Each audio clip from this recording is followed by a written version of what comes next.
Hello, and welcome to Central Booking, where writers and readers are the authority. I'm your host, John Valeri. The Doctor is in. On today's episode of Central Booking, Ian K. Smith, who you might know best as Dr. Ian, introduces Wolf Point, his second book to feature police officer turned PI Ashe Cayne following last year's The Unspoken. A popular media personality who co-hosted the Emmy Award-winning daytime talk show The Doctors, Smith is also the #1 New York Times best-selling author of multiple health books, the most recent of which is Fast Burn. Others include The Revolutionary Diet, The Clean 20, and Clean and Lean. Dr. Smith served 8 years on the prestigious President's Council on Fitness, Sports, and Nutrition under President Obama and was honored by the National Academy of Television Arts and Sciences for his coverage of the September 11th tragedy. As a novelist, Smith wrote the award-winning The Blackbird Papers and The Ancient Nine before launching the Chicago-set Ashe Cayne series in 2020 with The Unspoken. Kane returns in Wolf Point to investigate the death of a prominent, polarizing citizen, Walter Griffin, at the behest of his bereaved family. Though officially ruled a suicide, there's no shortage of people who believe Griffin's death was suspicious, but exposing the guilty also means exposing corruption and possible conspiracy, or in other words, the dark truths that certain people would kill to keep quiet. Publishers Weekly praised, "This is smart, smooth escapism. Readers will hope Kane will be back soon." Now, Dr. Ian K. Smith is here to dispense the deets on the Windy City's witty, wise, and wisecracking new Avenger, Ashe Cayne. Hey everybody, the Doctor is in. On today's episode of Central Booking, I am delighted to be talking to #1 New York Times bestselling author Ian K. Smith, whose new suspense novel, Wolf Point, is available for your reading pleasure right now. And there it is. Welcome to the show, sir. Thanks for having me. I'm always glad to be with you.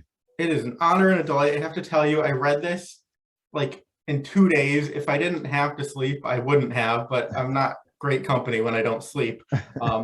But really, really great book. And I figured I would start with the obvious. I'm going to ask you to step into our little virtual elevator here, and you have the trip up to wherever we're going to give us your personal elevator pitch for this book. Well, first of all, thank you for enjoying it in such a short period of time. That's gold when an author hears that a reader responds that way.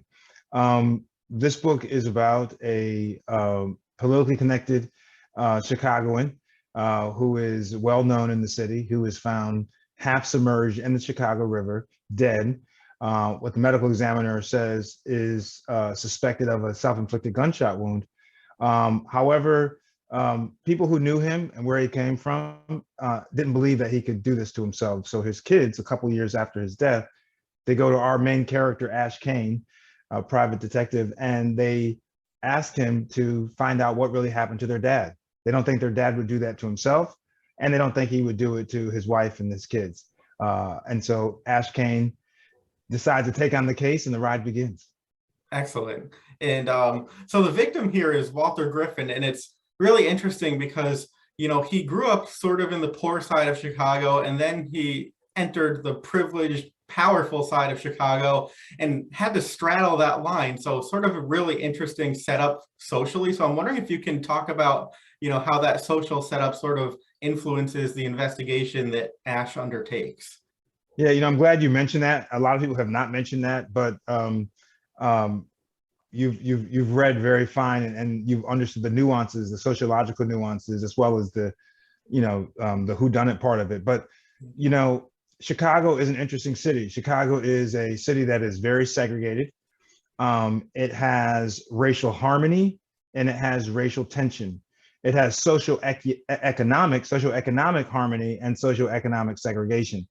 And what I wanted to show people with his background was, here's a guy who grew up on the tough side of Chicago, never left the tough side, still lives in his old neighborhood, still is in touch with a lot of his old friends, but he also, through his life, through his success, has, I'm going to use the word, ascended into the more mainstream, more powerful part of the city.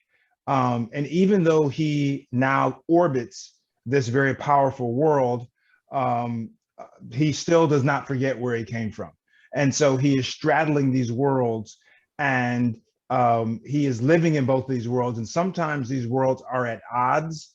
and he has to juggle this. And so this has been an interesting kind of situation for him to be able to, be true and respectful of his roots, but also live in this world of power brokers that at times are against or not very sensitive to that side of the city. Sure. And sort of to expand on that, I wanted to ask you, Griffin, he is the victim here, but we find out that, he's not really without fault. And as Ashe goes digging, there are some skeletons in the proverbial closet. And I was just wondering if you can talk about, how you take a character who's very complex and not all good and not all bad, but you make him in a way that the readers, empathic to that or has some sympathy for the person despite their shortcomings, because you want your reader to be invested in the outcome despite what kind of person this character is. So I was wondering if you could talk about that balancing act. Well, that's another very insightful question. The idea is, as a writer, as the author, you have to decide how you want readers to feel about your characters. And it's like when you watch a movie or a TV show and you say, I can't stand that guy. That guy really pissed me off. Well, that's what the writer intended. I mean, the writer intended for you to be pissed off. They didn't want you to like this character. And even though you're upset about that character, that's good because what the writer wanted has come to fruition. Well, the same thing with Walter Griffin. I mean, he's not a perfect guy. He does have, some baggage and some skeletons in the closet, but you still root for him. And I think that, people in general want more layered, complex characters. They don't want characters that are just two-dimensional. They want four-dimensional characters, and they want characters who resemble them, who have flaws, who have secrets, but who, on the whole, they're still good people. And I think that kind of contrast makes Walter Griffin an empathic character because even though he's not perfect, you feel for him, and you feel like something was going on, and you ask yourself, did he really deserve what happened? But you also feel for him because you come to find out he was a good guy, and he cared about people, and he, at times, while he may have been self-centered, he was very selfless, and he still cared about his community and was very philanthropic. So yes, the idea is to make this character likable, because if you don't like the character, you're not really going to be engaged, because you'll think, well, I'm glad something happened to him. And that's not how I want you to feel about it. I want you to emotionally be connected, because remember, the thrust of this is to find out what really happened. And if you don't care about this character, you won't care about finding out what happened. Sure. And so speaking of, dimensional dynamic characters, we have Ashe Cayne, your protagonist here. And something that I really like about him is he is a passionate advocate for justice, but he also realizes that the system doesn't always work. There are times that the system fails, and he's not necessarily, averse to taking justice into his own hands when he has to work beyond the system. So I'm wondering if you can talk about that too, and how in some ways, he's the perfect foil for a character like Walter Griffith and others who show up in this book, because it engages that side of his personality. Yeah. Ashe Cayne is a relentless pursuer of justice. And he also understands that while this is the best system that we have right now, it also is at times very inefficient, ineffective, and simply does not work. And so Ashe Cayne is kind of like our conscience, the reader's conscience. All at some point in our lives, we've all said when something we felt like justice wasn't done in a situation, if we had the ability, if we were in charge, if we were the jury, if we were the judge, if we were cops, what we would do. Or if we saw this person who got away with it, what we'd like to do to that person. We've all said that to ourselves. 99% of us have not acted on that, but we've all said, if I could see that person and I would do XYZ. Well, Ashe Cayne does the XYZ. Ashe Cayne is our conscience, and he carries out the kind of thoughts that we had when justice has not been delivered appropriately.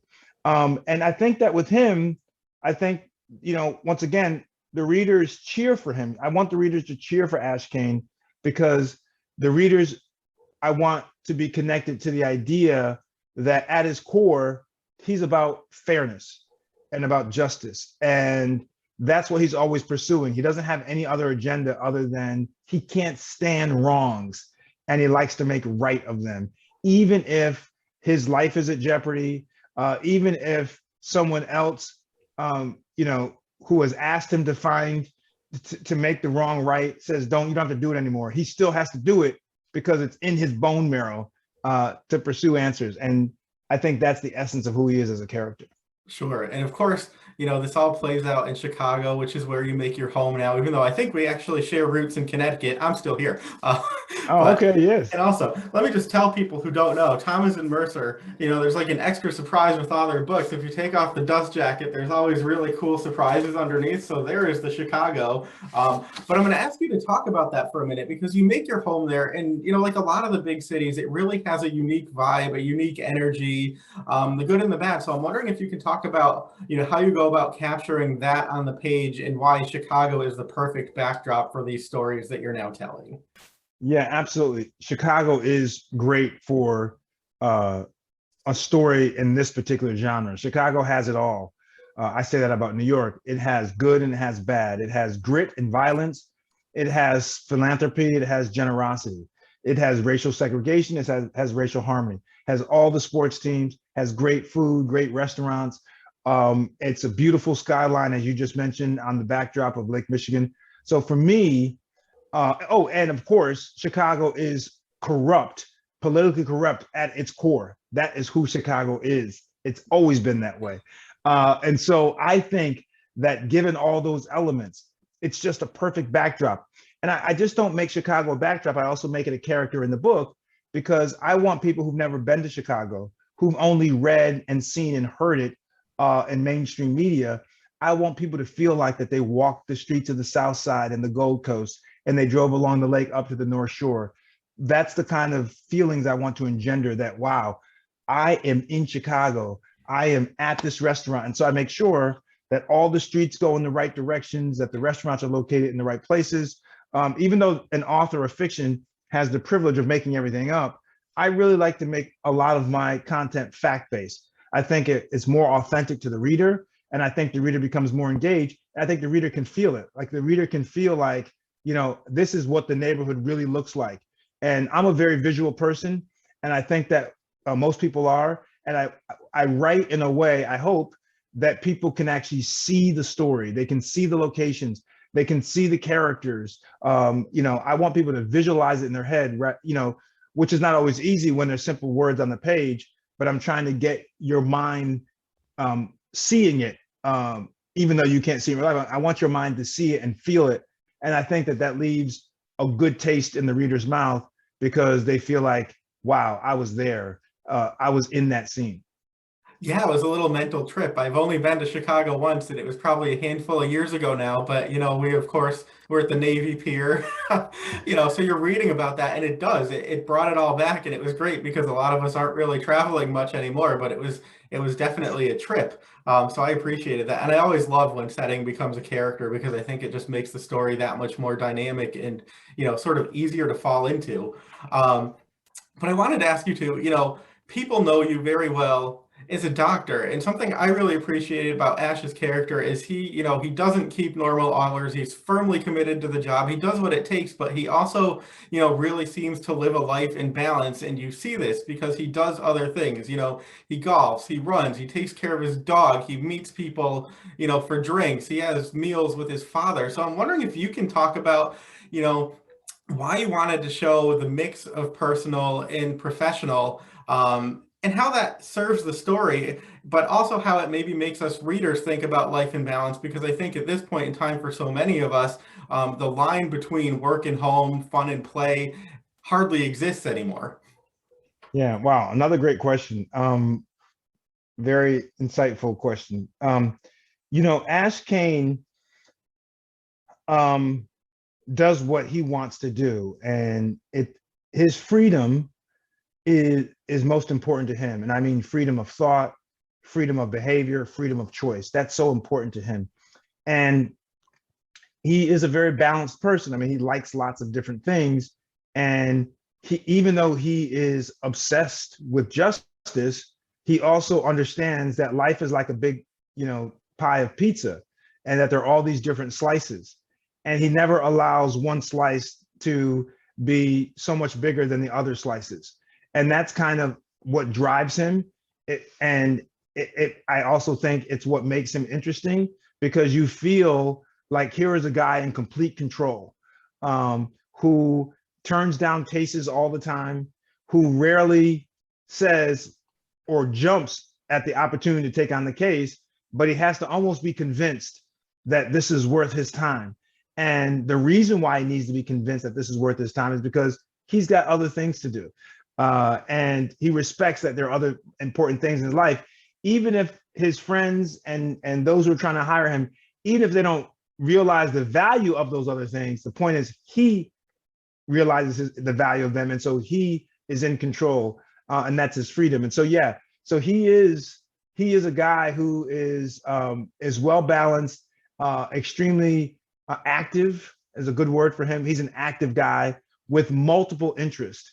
And I just think that, once again, when you're trying to build a character with dimensionality, you want him not just to be one beat. You want him to have many beats to him. And that's who Ashe Cayne is. Excellent. And so I have to ask you too, there's this great compelling mystery, but there's also the intrigue of Ashe's love life. There are some, women in his life. It's a very complicated situation.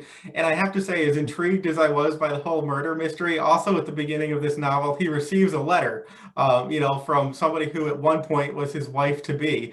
And he doesn't open that letter for a really long period of time. And as a reader, I'm like, I want to know what it says. Like, I don't want to wait 200 pages to realize what that letter says. So it's a great way to, add a little bit more suspense, but I'm wondering if you can talk about, how his romantic entanglements also add to the suspense of these stories that you tell. Well, let me ask you, someone who is a voracious reader, and you read a lot in this genre also, what do you think about the romantic kind of mystery part of the stories with Ashe Cayne? What are your thoughts on it? Well, I like that it's a bit unpredictable. I feel like a lot of times when everything is sort of status quo and everything's happy, things can get a little bit boring and dull. And so that doesn't really happen in a case like this. It kind of makes me think of The Nanny, like when she was working for Mr. Sheffield and, there was that flirtation there. It was all fun. And then they got married and sort of the spark, just the show was never the same. And I think that happens in books too. Like you got to mix it up, because if people get too comfortable in one aspect of their life, then maybe they do in other aspects as well. Wow, that is great. So yes, so the idea is, this is another part of Ashe's dimensionality. That even though he's in so much control of everything else, what he's not really in control of is his love life, is his romantic life. And he's been burned before. He was left at the altar by his fiancée, suddenly, abruptly, without any warning whatsoever, and he's scarred by it. And so, here's a guy on paper who you would think, geez, this guy's handsome, he's tough, he's got some money, he's smart. You think he'd have no problem in the romance department, but he does. He struggles internally with what happened in the past, and he struggles with how he's going to be able to move on. And so I really like, and it's fun to write that part of him, the romantic kind of contretemps that he's involved in, and the idea that the letter's showing up from this past flame, who we thought he had gotten beyond, but he really hasn't, I think adds just a whole new level of mystery and confusion, and it allows the reader to see Ashe in a way that they've not been used to seeing him, which is the guy who's always in control. Now he's vulnerable and weak and hurt. And once again, I think that people are attached and get engaged with characters that have real problems. Nobody wants the perfect guy who's perfect all the time, who always gets the pretty girl, always solves all the cases. Sometimes he doesn't solve a case, or if he does solve a case, sometimes the solution doesn't work out like you want it to work out. And I think that the romantic part of him is just that. It's him not always winning. He wins most of the time, but sometimes part of what happens is he's losing. And in this case right now, he's not winning in the romance department. Sure. Well said. And it's interesting, yeah, because like you said, there are some things that are well within his control, but he can't control the people around him. And that's an interesting dynamic. And one of the things, I have to say I love about this character is you read and you read and you read almost just because you want to hear what comes out of his mouth next, because he's kind of, he's funny, he's sarcastic, he's sassy, he's obviously very well read and philosophical because he quotes Shakespeare and philosophers. That has to be fun to write, but I'm wondering, is it also a reflection of your own reading tastes? So let me tell you something. So one of my favorite authors is Robert B. Parker, who is no longer with us. Right. But what I loved about Parker and the Spencer novels was you could tell how well read that Robert B. Parker was. And he was. Robert B. Parker was not, everyone just knew him as this kind of big commercial author, but he was a very literary guy, actually. I mean, he didn't write literary fiction per se, he wrote commercial fiction. He was a literary guy. And, he would drop in references and it was just amazing, like quotes. It's just amazing what he could do. And he didn't do it in a braggadocious way. He did it in a way in which it made sense with the character. But you also, if you're a really tight reader, you also have to sit there and say, geez, I get that this character would say something like this. It's part of who this character is. But wait, hold on for a second. The author's the one who actually thought of it. And so, yeah, I try to, I read everything. I'm a diverse reader. I love different things. I love classical music. I love hip hop. And so what you mentioned about Ashe Cayne is part of kind of who I am. Authors often write what's close to home. Like music, I have wide musical taste. And, I know small little Jeopardy-esque things about, and also I have the internet. The unfortunate thing with Robert B. Parker was most of his books were without the internet. So this guy had to know this stuff. I can still research stuff. Think about it. This guy had to know, this famous, poet that he's quoting. He had to know, he had to go look at it and read it or had to have read it. But with me, sometimes I can look up, obviously, on the internet. But yeah, I think that what I really like about him, about Ashe Cayne, is I like that he's unpredictable. And I like that when he gets in very awkward or tough situations or serious situations, you never know what's going to come out of his mouth. I mean, there's a chapter in here, it's either 16 or 17 in the book, where he's going to visit Purnell Watson on the South Side at the beauty supply store. And it's just one after the other. He just really works these people over. His sarcasm, he just works them over and over and over, and he typically really likes to get sarcastic when people try to be tough with him. When people try to be tough with him or talk tough to him, then that just really is like it just lights him up, and he just is drooling with sarcasm, and it's fun to write it, by the way. It's just a lot of fun. It's fun to read too, and it's great because he always has the element of surprise because these very serious things are happening and he comes out with a one-liner and everybody just kind of stops because they have to like break it down and think about how they're going to respond to it. It's really, really fun, and I love that there's just so much in the pot in these books that all gets melded together. But a couple more questions for you in a more general vein, if you don't mind, and then I will let you get back to real life. But I wanted to ask you, people know you so well, for your nonfiction books, diet and health and well-being and lifestyle. So I'm wondering, what do you get out of writing fiction? Because this isn't your first foray. There's another Ashe Cayne novel. You've written previous novels, but can you talk about what engages you about fiction? What different facets of your brain or your personality that you get to explore when you write this kind of book? Yeah, I think that writing fiction is extremely liberating. It allows the author to take a blank canvas and paint whatever he or she wants to paint without any obligation to research or reality. It's it's completely, that's what fiction is. It's could be your full imagination. Now, granted, a lot of my work, the way I like to write fiction, I like to make it fact based, but the characters and voices is just so fun to me. As an artist, it's so fun. I do like writing my nonfiction. I still write nonfiction. I do a health book every April. I do an Ashe Cayne novel every fall. So I do still enjoy writing nonfiction, but the ability to exercise my creative muscle through fiction is very fulfilling to me. As I said about Ashe Cayne has many interests.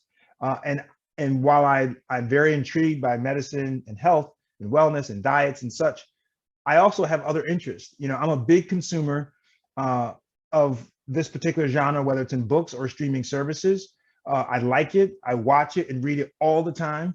And so I want to write it. You know, I want to write what I like. And that's selfish of me, but it also is very fulfilling for me. And so as a physician, and I tell people all the time, physicians are detectives too, don't forget that.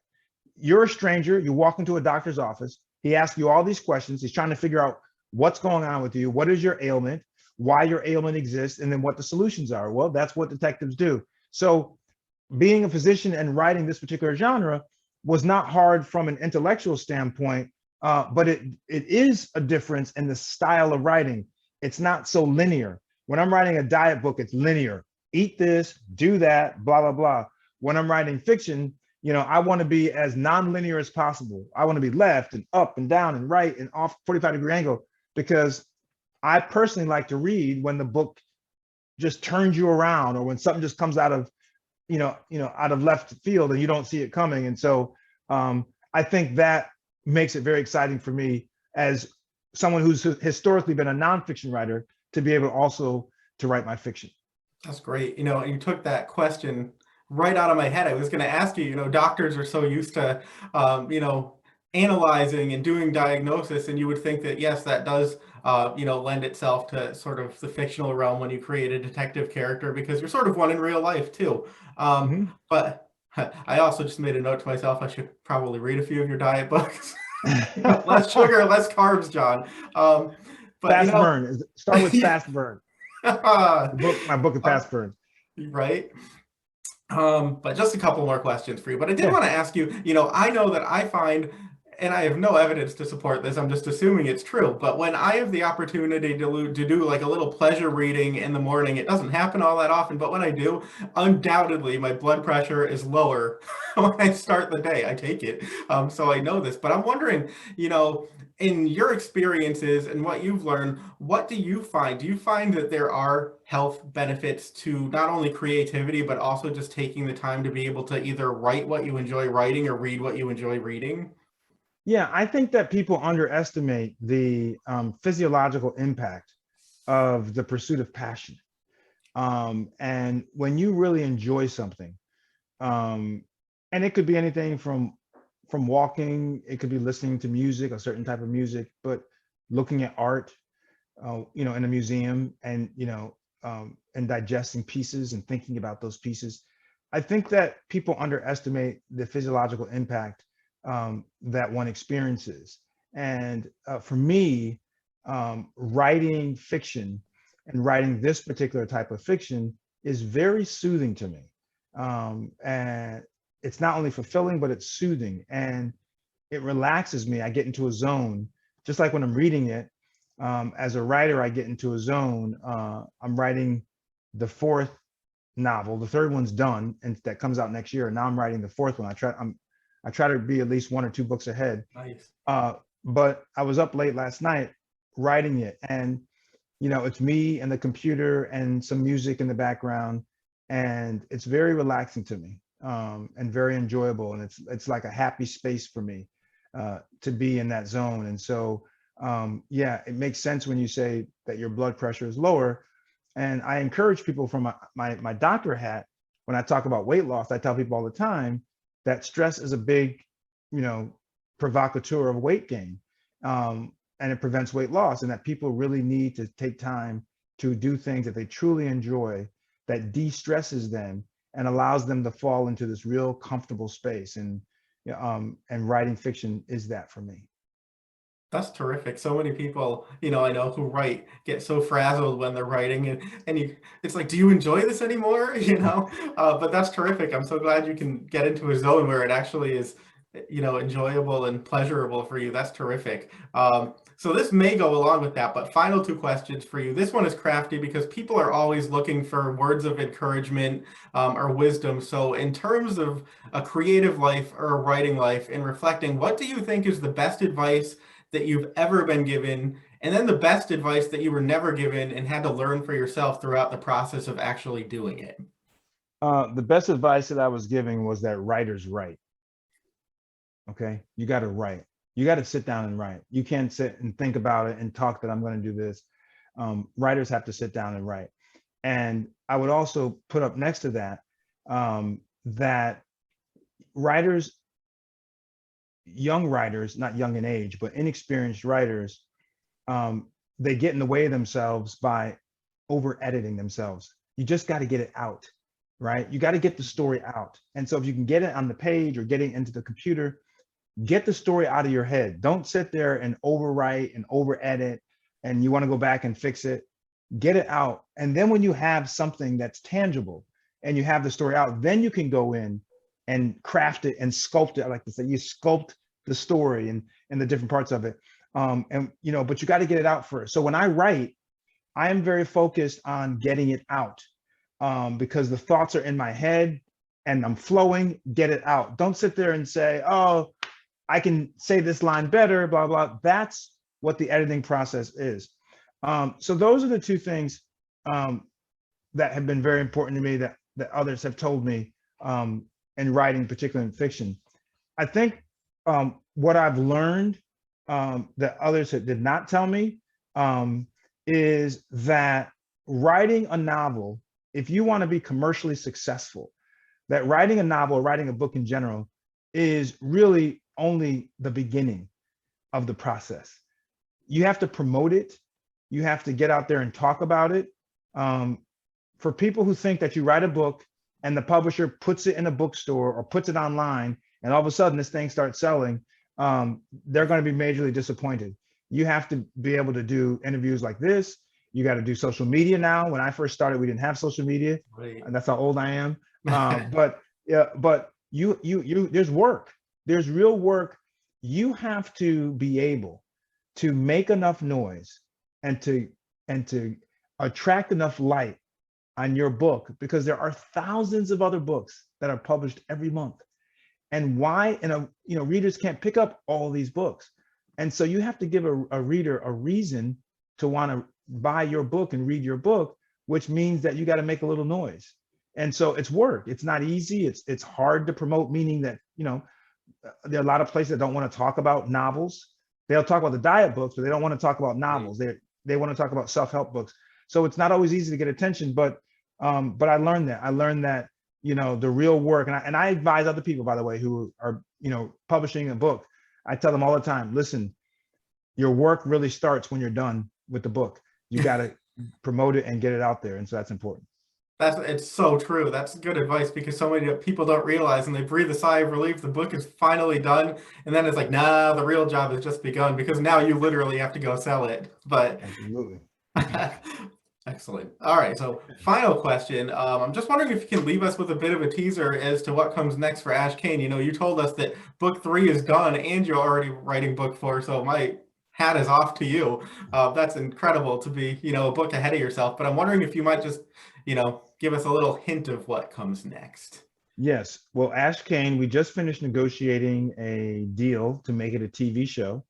So it is going to be, thank you, it's going to be a streaming TV show. I can't say what service yet because we haven't signed the contract, but it's going to make it to the small screen. So we're really excited about that. Book 3 in the series, The Unspoken was book 1. Book 3 in the series is called The Overnights. And it's about a local anchor ratings war in Chicago. It's the period, and I've been in the news business for a long time. That's my other hat, by the way, a journalist. But sweeps is what we call the ratings period. And sweeps occur during certain times of the year. And you probably know it as a viewer when all these big, flashy stories tonight at 10, 5 people found that when sweeps happens is when the rating system is comparing numbers. And so the news stations are trying to make the most kind of sensational stories to get you to watch. But this story, The Overnights, and by the way, The Overnights is from the actual thing. We call the ratings the overnights. That is, what were the ratings that you got overnight? And so this book is about 2 local anchor women who are in a battle for number one. One is being stalked, and she wants to hire Ashe Cayne to be her bodyguard. Wow. And of course, he doesn't want to do that. You can imagine. He tells her, I don't do that kind of work. You have the wrong guy. I'm a detective, not a bodyguard. Anyway, he takes the case, of course. And a body, of course, turns up at some point in the story. And then the ride begins. This is a fun book. I got to tell you, I'm excited for people. I mean, I like all my books, obviously. Because I've been in the media for so long, this was personally fun to write. It allowed me to show, it's going to allow me to take readers into a newsroom, into a media company that you typically don't get to see behind that fourth wall. And something's going to happen in this book that has not happened yet with Ashe Cayne. And I'll leave it there, but I think that it's very exciting. I mentioned it earlier in this interview about kind of how stories have to play, but something's going to happen in this book that's going to be very different for him. And I'm really excited for people to read it. It's a lot of fun. Well, that is a good teaser. Man, I'm sold. And now I'm like, I got to wait until what, September? I know. Can I tell you something? I tell you something. I feel so bad because I'm the same way, by the way. Like, when I'm reading my favorite authors, I'm like, geez, are you kidding me? I got to wait another year for this book to come out. And I wish that I had the ability to write 2 books a year so that people had less time between the books. Maybe I'll get there, but I'm still writing my health books. But I feel the same way. I feel bad. It's like when I'm watching, a streaming show and I'm binging on it. I'm like, geez, I got only 2 episodes left, So, and then I got to wait for the next season. Like I'm still waiting for Narcos. Where's the next Narcos? Anyway, so I feel bad that people have to wait. But the good news is if you pick up Wolf Point, then you can go back and read The Unspoken. That's right. And the more books I write, then people can kind of have, the backlist to go check it out. That's true. I was going to say people should read it really, really slowly, but it doesn't happen that way. I mean, you start reading, you tear through it, and then you're like 2 days and I'm done. And I will say, if you feel bad that you can't write them quicker, I always feel bad as a reader, because I have some idea. I know the amount of work that goes into writing a book. I mean, it can be months, it can be years. We read it in a matter of hours and then we're like, okay, where's the next one? Like we're just sitting here waiting, but it's a lot of work. But Dr. Ian K. Smith, Wolf Point, you got to get it. It is so, so good. Thank you so much for being here. This was a real pleasure. Well, John, I appreciate it. Let me tell you, my Instagram handle is at Dr. Ian Smith. Spell the doctor out, I-A-N Smith. And Ashe Cayne has his own Instagram. It's called I Am Ashe Cayne. That's spelled ASHECAYNE. And I post different kind of aspects of his life in the real setting of Chicago. So it's a pretty cool page. Oh, that's awesome. Well, I know what I'm doing next. I will see you and Ashe Cayne online. Thank you so much. Thank you. Take care. That's it for this episode of Central Booking. Thanks for watching, and be sure to subscribe to our channel so you don't miss a thing.